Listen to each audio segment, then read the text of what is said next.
우리는 2023년 마지막 주일 예배를 이 시간 드리고 있습니다. 한 해가 금방 가버렸습니다. 매 순간 베푸신 하나님의 은혜가 참 많았음을 고백하지 않을 수 없습니다. 여러분, 하나님의 은혜가 없었던 때가 어디 있었겠습니까? 하나님의 은혜가 없었던 적은 한 번도 없었습니다.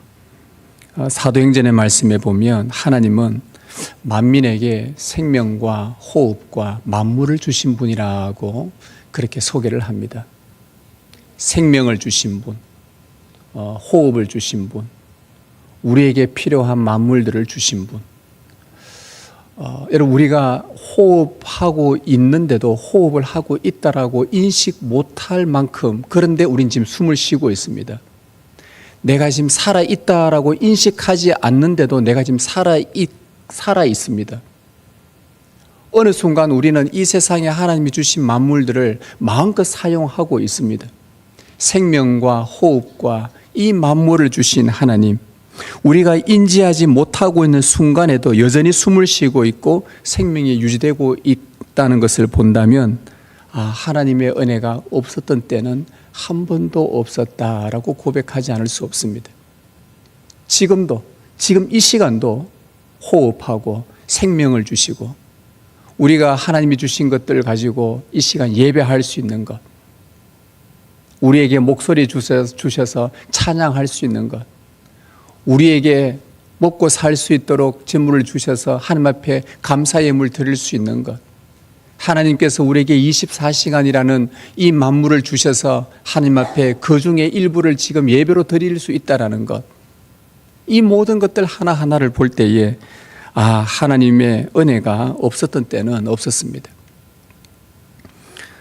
아파서 병원을 다니고 수술 받고 치료받고 약을 복용하면서 보냈던 그 아픈 시간들 속에서도 연약한 우리의 마음을 꼭 붙드셨던 하나님의 은혜들, 직장일로 고심하며 해결해야 할 많은 일들 앞에서 그런데 예상치 못했던 하나님의 도우셨던 그 은혜의 순간들, 가족들, 자녀들에게 일어난 여러 일들로 고심하며 하나님 앞에 기도하며 눈물로 은혜를 구했던 그 시간들, 여러분, 이 모든 것은 하나님의 은혜였음을 우리는 고백하지 않을 수 없습니다.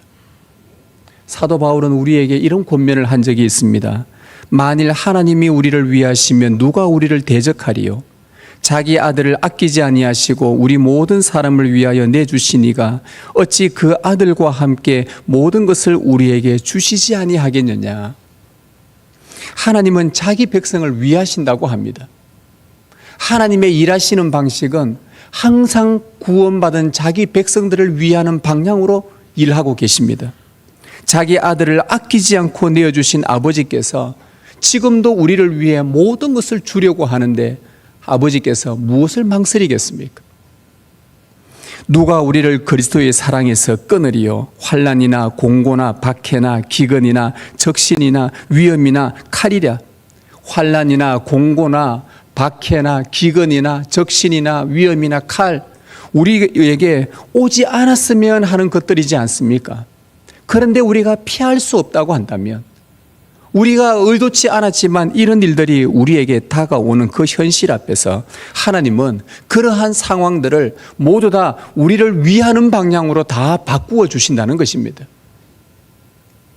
분명히 나에게 손해 같았는데 그것이 다 우리를 위하는 방향이었습니다. 왜? 하나님은 자기 백성을 항상 위하신다고 약속하셨기 때문입니다. 그 이유, 그 어떤 것도 우리를 그리스도의 사랑에서 끊을 수 없기 때문에. 따라서 한 해 동안 우리가 약하든 강하든 그 믿음 붙들고 버티며 여기까지 살아올 수 있도록 인도하신 모든 것은 하나님의 은혜입니다. 오늘 본문도 이렇게 시작을 합니다. 내게 주신 모든 은혜를 내가 여호와께 무엇으로 보답할까? 이 시편 기록자도 자신이 살아온 인생의 그 우여곡절의 세월들을 돌아보니까 모두가 다 하나님의 은혜였다. 하나님께서 내게 주신 것은 다 은혜였다. 여러분, 은혜는 하나님이 우리를 위해 행하신 모든 것이 다 은혜입니다. 하나님이 우리를 위해 생각하시고 작정하시고 시행하시고 베풀어 주시고 우리를 위해 우리가 다 기억하지 못해서 그렇지 우리를 위해 행한 모든 것은 다 은혜입니다. 오늘 이 시인도 그렇게 고백을 합니다. 자신이 지금 누리고 있는 것들, 숨쉬고 있는 것들, 생명이 유지되고 있는 것들, 자기 손에 쥐어진 것들, 이 모두 다 하나님의 은혜인데 하나님의 은혜를 내가 보답하고 싶은데 무엇으로 보답할지 모르겠다고 자문하고 있습니다. 내게 주신 모든 은혜를 내가 여호와께 무엇으로 보답할까? 너무 은혜가 커서 보답하고 싶은데 무엇으로 보답할까? 여러분, 사람은 은혜를 받으면 은혜를 보답하고 싶어 하는 것이 인간의 양심입니다. 누구나 다 그렇습니다. 그러다 보니까 하나님께 받은 은혜도 하나님께 조금이라도 보답하고 싶어 하는 것이 우리 구원받은 성도들의 당연히 가지는 마음입니다. 여러분, 무엇으로 보답할 수 있겠습니까? 하나님의 은혜를 무엇으로 여러분 보답하시겠습니까? 내년에는 내가 정말 주님을 위해서 뭐 작은 것 하나라도 좀 봉사를 하면 꼭 해야 되겠다. 내가 누군가를 좀 섬겼으면 좋겠다. 내가 부족하지만 늘 받아먹고 늘 말씀의 은혜 받고 늘 하나님 앞에 받는 것만 있고 늘 이 자리에 와서 그래도 은혜 없이 왔다가 그래도 한 말씀이라도 건져가고 뭐 교회 안에 오니까 그래도 사람들 인사도 하고 뭔가 늘 은혜를 받는 것만 같은데 내가 내년에는 작은 것 하나라도 뭐 꼭 누군가를 위해 좀 봉사도 하고 주님을 위해 좀 섬기고 싶다. 여러분, 이런 마음이 누구나도 들기 마련이죠. 그런데 우리가 하나님께 받은 은혜라는 이 자체만을 두고 한번 생각해 본다면 여러분, 하나님께 받은 은혜는 우리 인간이 보답할 길이 전혀 없습니다. 은혜 자체만을 두고 본다면 하나님께서 우리에게 베푸신 은혜는 우리가 도무지 갚을 길이 없습니다. 하나님께서 우리에게 행하신 모든 것을 아까 은혜라고 했는데 여러분, 하나님이 우리를 위해 행한 그 일들을 우리가 무슨 수로 다 갚는단 말입니까? 예를 들어 볼까요? 하나님께서 여러분들을 이 땅에 나기도 전에 만물이 지어지기도 전에 영원 전에 우리를 택하신 그 은혜는 여러분 무엇으로 갚았겠습니까? 그게 얼마짜리입니까? 영원 전에 우리를 사랑하겠다고 그 마음 먹으신 그 가치, 영원 전에 우리를 선택하신 그 사랑은 돈으로 환산하면 도대체 얼마입니까? 우리가 무슨 수로 이 은혜를 갚아할 수 있습니까? 여러분의 전 재산 다 털어서 하나님의 은혜 갚을 수 있겠습니까? 이 은혜? 그리스도를 십자가에 내어주신 우리의 구원을 위해서 당신의 아들을, 그 존귀한 독생자를 처절하게 십자가에 죽기까지 내어주신 그 은혜는 여러분 무엇으로 갚을 수 있습니까? 그 은혜를 무엇으로 보답한단 말입니까? 호흡을 주시고 생명을 주시고 지금도 우리의 손에 뭔가 쥐어주시고 그래서 채우시는 그 은혜들 여러분 무엇으로 갚을 수 있단 말입니까? 여러분이 날마다 숨쉬는 이 공기값을 얼마나 지불해야 주님 그 은혜 갚을 수 있단 말입니까? 한순간도 잊지 않고 우리를 위해 하늘에서 지금도 중보하시는 그분의 은혜는 여러분 무엇으로 갚겠습니까? 그래서 이 시인이 질문한 것처럼 사실 이 질문은 우리에게 답을 요구하는 질문이 아니고요. 이런 걸 수사의문문이라 하는데 뭐라 그러냐 하면 내게 주신 모든 은혜를 내가 여호와께 무엇으로 보답할까? 이렇게 해야지. 그게 아니라 여기에 대한 정답은 아무것도 없구나. 이걸 미리 답을 내려놓고 이 질문을 하는 것입니다. 우리 시편 15편 보면 우리가 하나님이 계시는 거룩한 산에 누가 올라갈 수 있으랴 묻지 않습니까? 정답이 뭡니까? 아무도 올라갈 수 없다는 겁니다. 하나님의 은혜로만 올라갈 수 있다라고 말하지 않습니까? 그와 똑같은 겁니다. 내게 주신 모든 은혜를 내가 여호와께 무엇으로 보답할까? 그 무엇으로도 그분의 은혜를 보답할 길은 없습니다. 이것이 우리의 솔직한 고백입니다. 시편 116편을 기록한 이 시인은 그 자신도 하나님께 받은 은혜를 다 헤아려 보니까 갚을 길이 없다, 보답할 길이 없다는 것을 그가 깨닫게 됩니다. 그리고는 그러면 내가 뭐라도 하나 할 수 있는 게 없을까? 그래도 이 받은 은혜가 큰데 내가 감사한금 좀 내면 되나? 내가 뭐 좀 주님 앞에 좀 봉사 좀 하면 되나? 뭐라도 좀 하나님 앞에 표시는 해야 하고는 싶은데, 그래서 그가 두 가지를 서약을 하기로 합니다.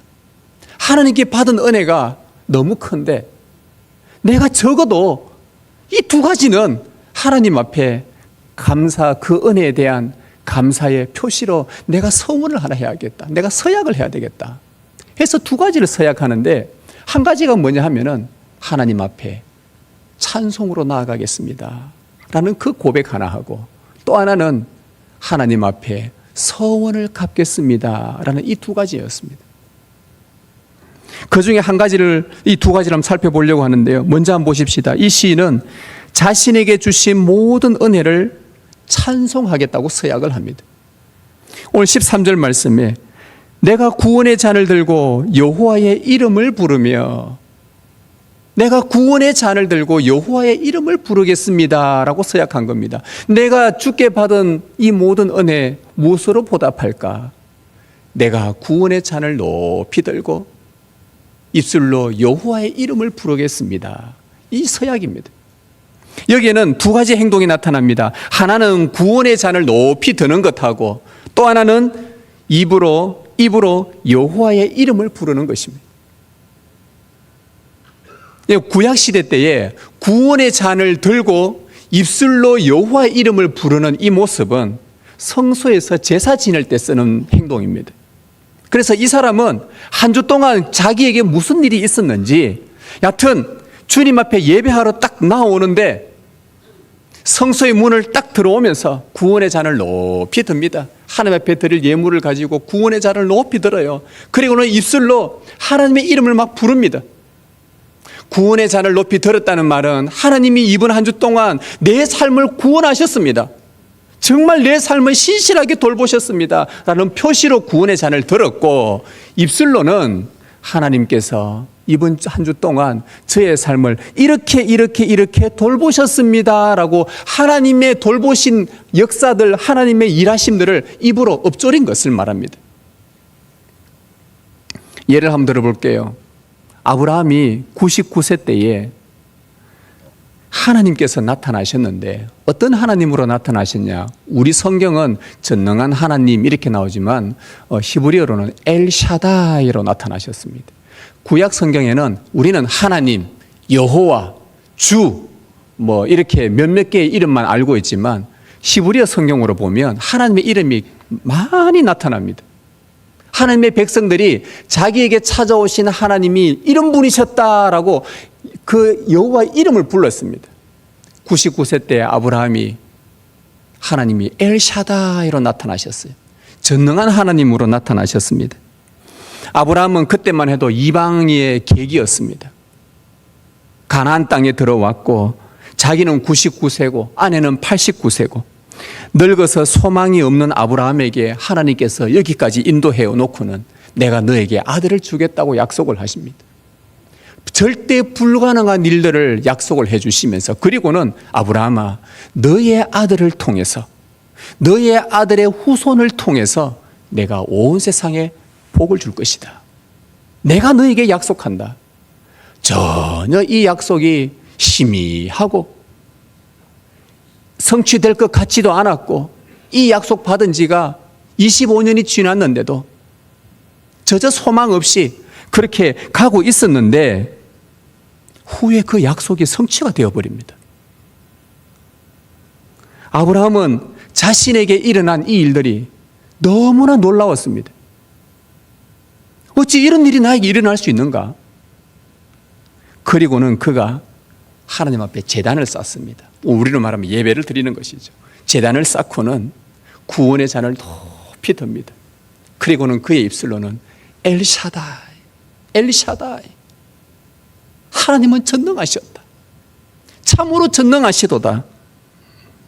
나를 긍휼히 여기시고 후손을 주사 나를 통해 온 세상이 복을 받게 하셨나이다. 아멘, 아멘.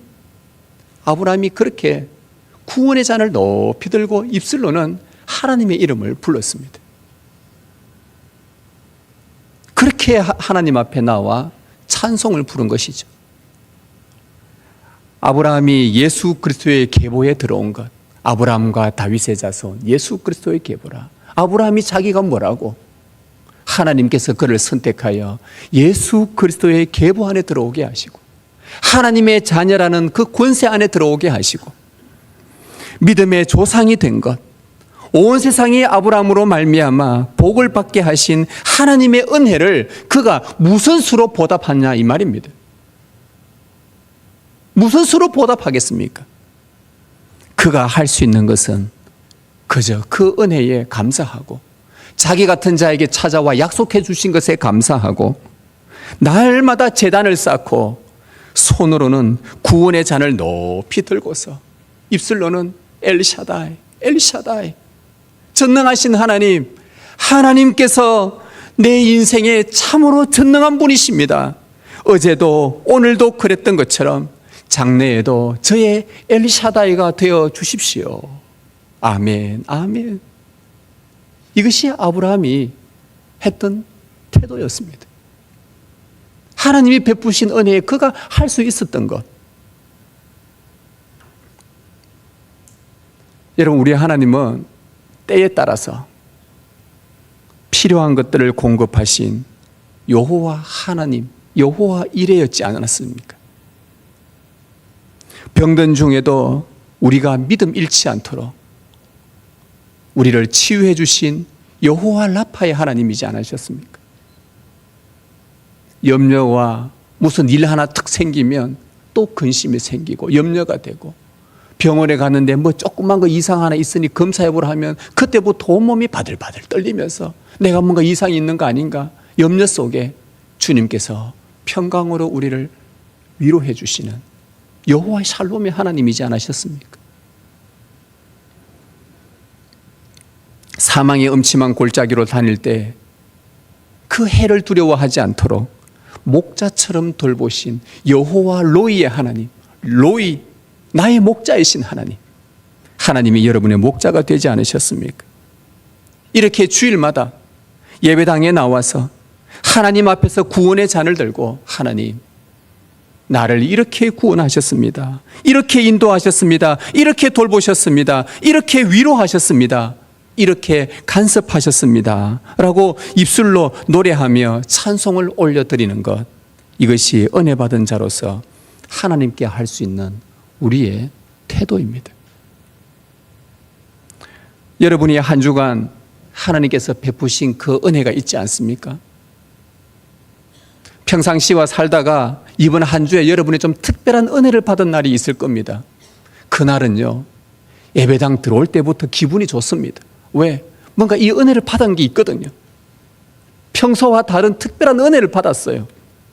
너무 기뻐요. 좋아요. 그날은 이 자리에 앉으면 찬송 소리도 막 더 큽니다. 왜? 그 은혜가 아직까지 머물러 있거든요. 그래서 예배당에 와서 찬송을 힘차게 부릅니다. 구원의 손을 높이 듭니다. 주님의 이름을 부릅니다. 그러면 이 구약 시대로 말하면 그 사람이 와서 구원의 잔을 높이 들고 여호와 이름을 부르면 옆에 성도가 묻습니다. 지난 주간 하나님께서 당신에게 무슨 놀라운 일을 행하셨습니까? 왜? 구원의 잔을 들고 여호와 이름을 부르니까 하나님께서 이 사람에게 특별한 은혜를 베푸셨나 보다. 무슨 일이 있었습니까? 그러면은 그 사람이 말합니다.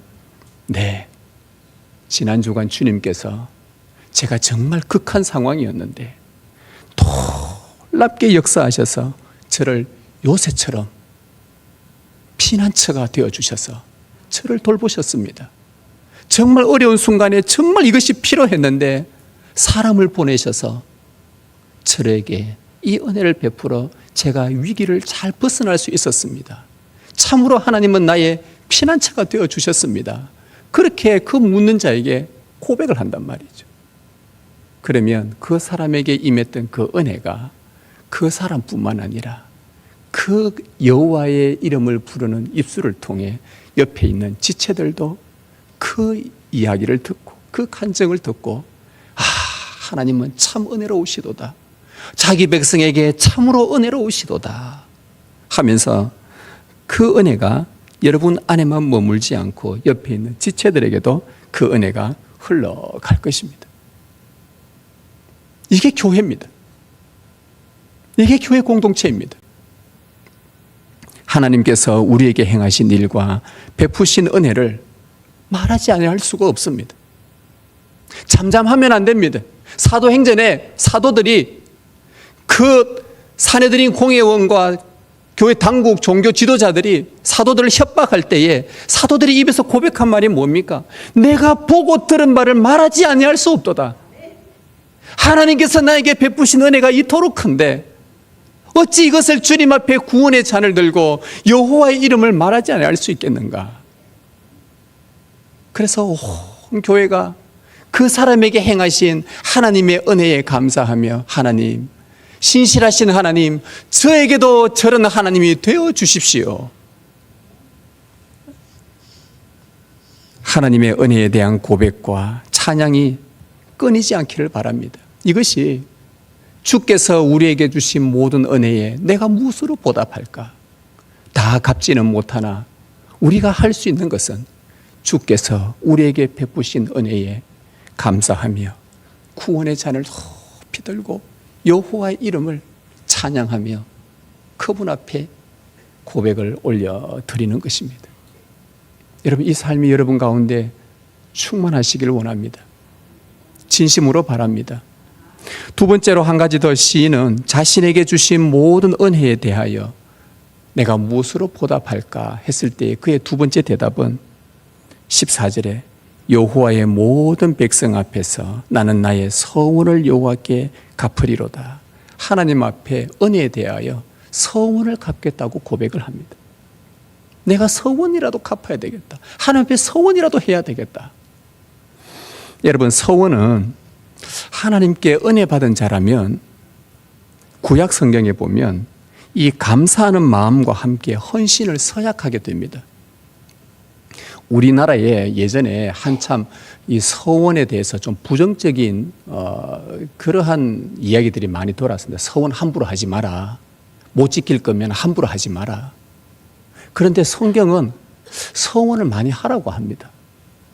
우리가 그 말 때문에 대래 겁을 먹고 서원을 안 하는 경향이 있는데 성경에 보면 참 서원을 많이 합니다.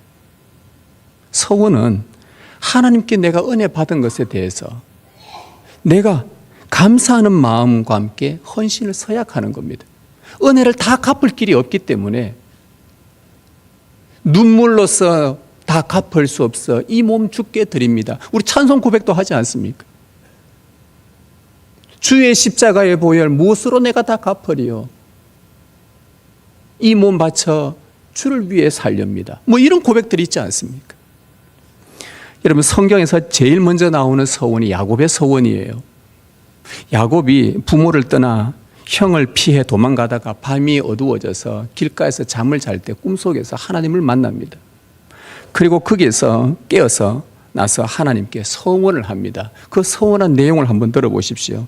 하나님이 나와 함께 계셔서 내가 가는 이 길에서 나를 지키신다면 먹을 떡과 입을 옷을 주시어 내가 평안히 아버지 집으로 돌아가게 하시오면 여호와께서 나의 하나님이 되실 것이요 내가 기둥으로 세운 이 돌이 하나님의 집이 될 것이요 하나님께서 내게 주신 모든 것에서 11조를 내가 반드시 하나님께 드리겠나이다 하였더라. 이 서원의 내용은요, 바로 이겁니다. 하나님이 평생 나와 함께 해주신다면, 그리고 나의 의식주를 주님께서 평생 책임져 주신다면, 그리고 평안히 집으로 돌아오게 해주신다면 여호와는 나의 하나님이 되실 것이고 하나님이 주신 모든 것에 내가 10분의 1을 드리며 내가 영원토록 하나님을 나의 하나님으로 살겠습니다. 이 서원이었어요. 근데 여러분, 야곱이 이 서원을 갚습니까? 저 뒤에 가서 갚습니까? 못 갚습니까? 갚습니까? 못 갚습니까? 창세기인데도 이래 모르면 레위기는 어찌 알겠어요? 여러분, 갚습니까? 못 갚습니까? 갚습니다. 다 갚아요. 다 갚아요. 11조? 아니요, 더 드립니다. 다 갚습니다. 여러분, 그가 서원을 갚은 이유가 뭐겠습니까? 하나님이 뭐 해주셨기 때문에. 나를 평생 지켜주신다면 진짜 지켜주신 거예요. 자기 인생 보니까 하나님이 자기를 지켜주신 게 너무 확실한 거예요. 의식주를 책임져 주신다면 죽을 때까지 한 번도 굶은 적 없이 그 부유하게 살았단 말이죠. 평안히 집으로 돌아오게 해주신다면 정말 평안히 집으로 돌아오게 해주셨단 말이죠.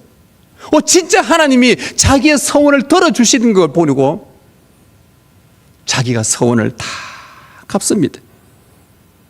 야곱은 하나님께서 참으로 살아계시고 약속을 이루시는 신실한 분임을 이제서야 확신하게 됩니다. 그리고 그렇게 의심 많던 야곱은 더 이상 하나님을 의심하지 않는 자. 작은 것 하나라도 뭐 하나 딱 걸리면 금세 의심했던 그 야곱이 이제는 하나님을 의심하지 않고 뭐까지 자기를 하나님께 맡깁니까? 자기 생명까지.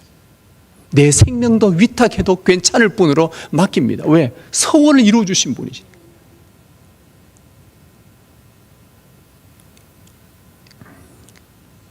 여러분, 하나님께서 이 내용만 본다면 하나님은 자기 백성의 서원을 통해 하나님이 하나님 되신다는 것을 여러분 삶 가운데 확실하게 보여주고 싶어 하십니다. 우리가 안 해서 그렇지 하면 하나님이 여러분이 하나님이 되어주신다고 분명히 확실히 보여줍니다. 성경이지 않습니까? 제가 성경을 읽으면서 깨닫게 된 것이 하나님의 은혜에 보답하는 최선의 길이 뭘까? 이런 것을 자주 생각합니다. 아무래도 목사다 보니까 어쩔 수 없이 우리의 삶 자체를 하나님 앞에 헌신하고 드려야 되니까 하나님 앞에 내가 헌신할 수 있는 가장 최선의 길이 뭘까? 그런 기도와 고민들을 사역 시작하면서부터 늘 해왔었습니다. 그런데 성경을 읽는 가운데 참 최선의 길이 저는 서원이라고 믿었습니다. 지금도 그렇게 믿고 있습니다. 우리는 감사해서 그치는 경우가 참 많습니다. 그거 나쁘지 않습니다. 아니, 좋은 것입니다. 하나님께 받은 은혜 너무 감사해서 하나님 앞에 감사의 예물을 바칩니다. 하나님 정말 감사합니다. 여러분, 어떻게 보면요, 감사 헌금 바치는 것도 쉽지 않습니다. 그런데 저에게는 감사 헌금은 쉽습니다. 솔직히 말합니다. 어릴 때부터 몸에 배어 있어 모태신앙이라 감사 헌금이나 11조나 헌금하는 거는 참 익숙하고 너무나 쉽습니다. 그러다 보니까 제 자신이 감사 헌금은 쉽다라고 생각을 했었어요. 그런데 어떤 분에게는 이것조차 어렵다는 걸 알게 되었습니다. 그런데 하나님 앞에 헌신의 최선의 길이 단지 감사 헌금 하나 드리는 것일까? 단지 이것에서 그치는 것일까? 그러면 내가 냈으면은 이제 내 할 일 다 했다는 것일까? 저는 감사와 함께 이 서원을 하고 서원을 갚는 것이 은혜에 보답하는 가장 좋은 길이라고 저는 생각해요. 그 근거를 저는 레위기 성경에서 찾습니다. 레위기 처음에 은혜로 읽었다가 몇 장 안 돼서 포기하는 레위기, 참 재미없는 레위기. 그런데 레위기가요 1장이 하나님이 부르심으로 시작합니다. 여호와께서 회막에서 모세를 부르시고, 그리고 제일 마지막 27장은 무엇으로 끝나는 줄 아십니까? 서원으로 끝이 나요. 하나님께서 회막에 당신의 백성을 부르십니다. 불러놓고는 이 성소 안에서, 회막 안에서, 이 성막 안에서 짐승의 피로 그를 깨끗하게 씻어주십니다. 용서를 해주십니다. 구별시켜 주십니다. 정결케 해주십니다. 그리고는 마지막에 하나님의 깨끗한 거룩한 백성으로서 서원을 하게 합니다. 이게 레위기의 이야기입니다. 이 내용을 본다면 하나님께서 우리를 부르신 것은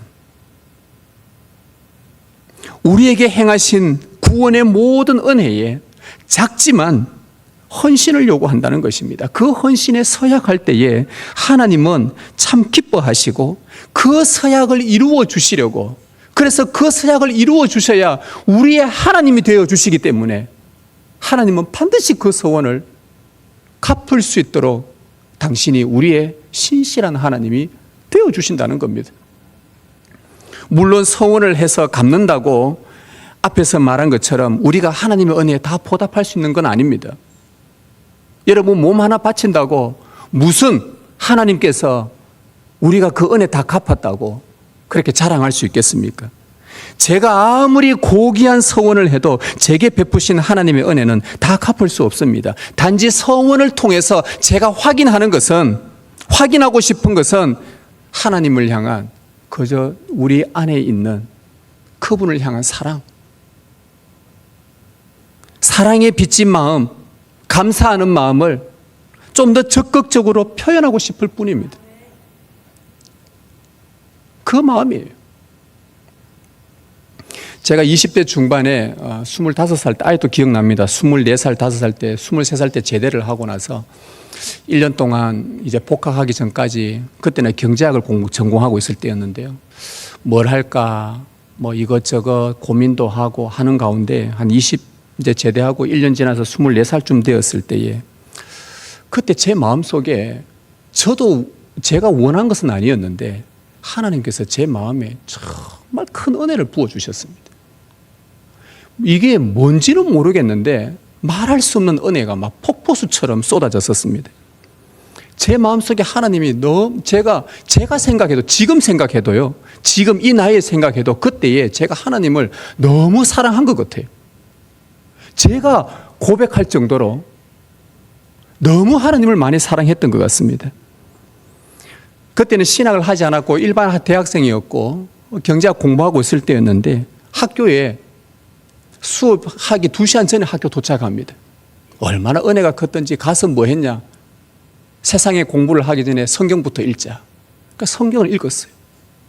그런데 뭐 신학을 한 사람도 아닌데 성경을 읽고 큐티하고 묵상하고 했는데 1년 족족 하나님께서 다 이해될 만큼 막 은혜를 막 부어주시는데 감당할 수가 없었어요.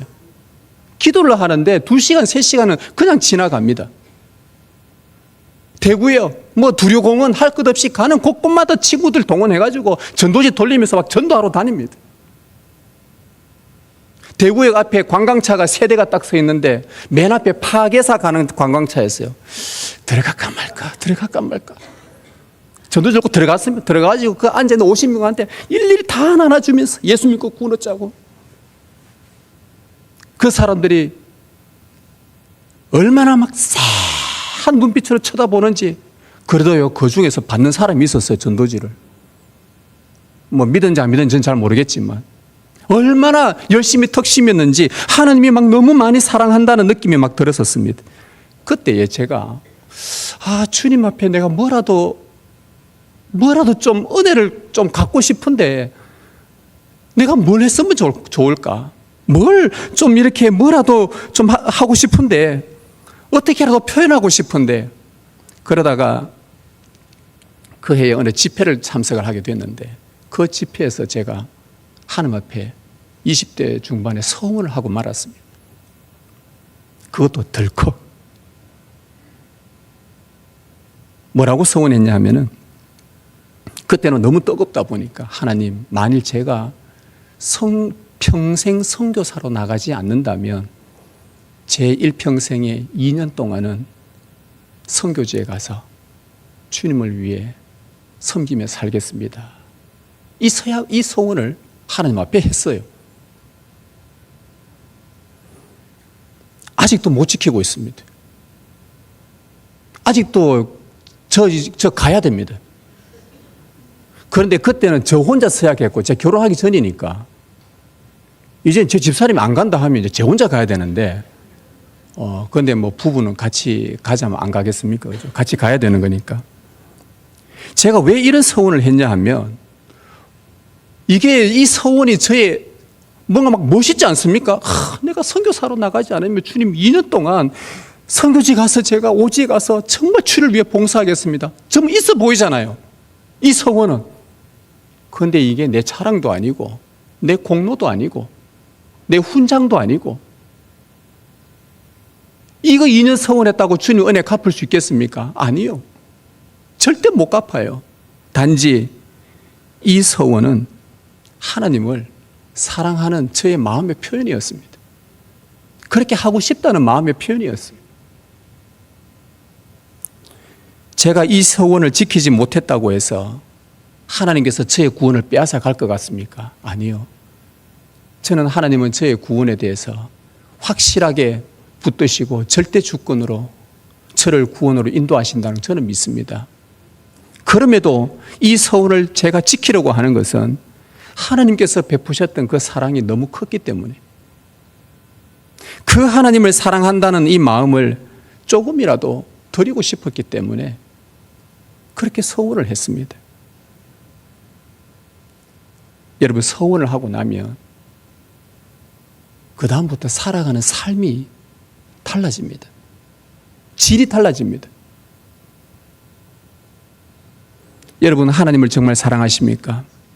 한 해 동안 주님께서 나를 돌보셨다는 것, 그 은혜를 고백하십니까?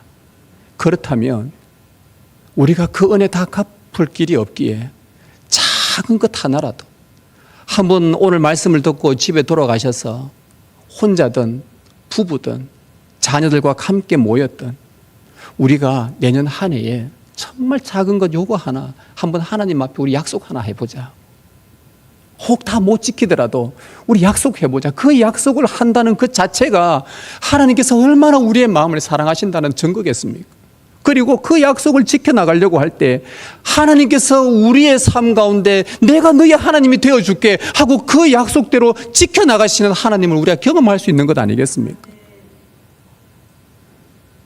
작은 것 하나라도 하나님께 한번 서원을 해보십시오. 물론 감사한금도 좋습니다. 그러나 감사와 함께 서원을 해보십시오. 정말 주님을 위해서 살아가고자 하는 이 마음 자세가 달라집니다. 매일매일 아침에 눈 떠서 호흡하는 그 호흡이 다른 호흡입니다. 내일 되면 또 여러분 눈 뜨겠지요. 또 숨 쉬겠지요. 근데 그 숨이 아니에요. 다른 숨이에요. 달라요, 이게.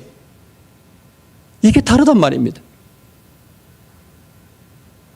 우리는 주님을 사랑하는 이 마음은 있으나 막상 우리 자신의 작은 일부를 희생하는 것에 참 머뭇거립니다. 앞에서 첫 번째 구원의 잔을 들고 찬송 부르는 건 할 수 있을 것 같아요. 왠지 이거는 좀 더 쉬워 보여요. 이거 나도 할 수 있을 것 같아. 이런 거는 이 정도까지는 여러분 작은 것이라도 하나님 앞에 서원해 보십시오. 우리가 남발하는 것이 해서는 안 되겠지만 그러나 진실한 마음으로 주님을 사랑하는 마음의 표현으로 내가 나의 서원을 갖고 싶습니다. 주님께서 어떻게 여러분의 삶에 구체적으로 개입하셔서 역사하시는지 확인하라는 말입니다. 14절에 보면 여호와의 모든 백성 앞에서 나의 서원을 지키겠다. 내 혼자 서원한 게 아니라 백성들이 보는 앞에서 내가 서약한 것을 내가 지키겠다. 여러분이 세례 받을 때 모든 백성이 보는 앞에서 서약했지 않습니까? 나는 66권의 하나님의 말씀이 정확무한 말씀이고 이 말씀을 평생 지키기로 서약하십니까? 예! 하고 여러분이 세례 받았단 말이죠. 여러분 말씀을 지키기 위해서 몸부림치십니까? 서약을 했는데, 공적으로 서약을 했는데 나는 세례 받으면 주일 성수를 하며 어떤 경우라도 주님 앞에 감사하며 주님 앞에 작은 것 하나라도 봉사하며 주를 위해 섬기며 살아가겠습니다. 그리스도인으로 살아가겠습니다. 우리가 공적으로 서약했어요. 목사로서 목사 임직 받을 때 공적으로 서약했고 장로로서 집사로서 군사로서 하나님 앞에서 여러 공회 앞에서 공적으로 서약한 그 내용들. 이 시인이 말합니다. 여호와의 모든 백성 앞에서 나의 서원을 갚겠다는 그 의지. 바로 하나님께서 반드시 서원대로 자기 백성의 보는 앞에서 신실한 하나님이 되어주신다는 것을 확신하는 고백입니다. 사랑하는 성도 여러분, 한 해가 저물고 새해가 다가옵니다. 주님께서 베푸신 은혜를 어찌 우리가 다 갚을 수 있겠습니까? 그러나 오늘 말씀처럼 주님께서 우리를 위해 행하신 일들을 잠잠히 묵상하면서 그분이 행하신 일로 인해 구원의 잔을 높이 들고 입술로 하나님의 이름을 부르며 찬양의 제사를 드리십시다. 주님께서 우리에게 행하신 일이 너무 많아서 다 담아낼 수 없을 만큼 찬양의 제사, 찬양의 노래, 참된 신앙 고백으로 노래 부르며 나아가십시다. 또한 주님을 사랑하는 마음으로 주께 서원하고 우리의 시간과 마음과 물질을 주님을 위해서, 주님 나라 위해서, 교회를 위해서, 성도를 위해서, 이웃을 위해서 내가 나의 작은 시간들, 나의 마음들, 나의 몸들 내가 사용하겠다고 서약을 하십시다.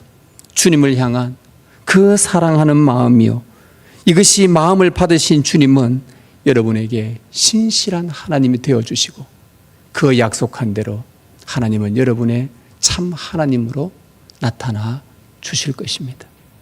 이 하나님 크신 은혜가 여러분 가운데 올해뿐만 아니라 새해에도 더 풍성하시기를 주님의 이름으로 축복합니다.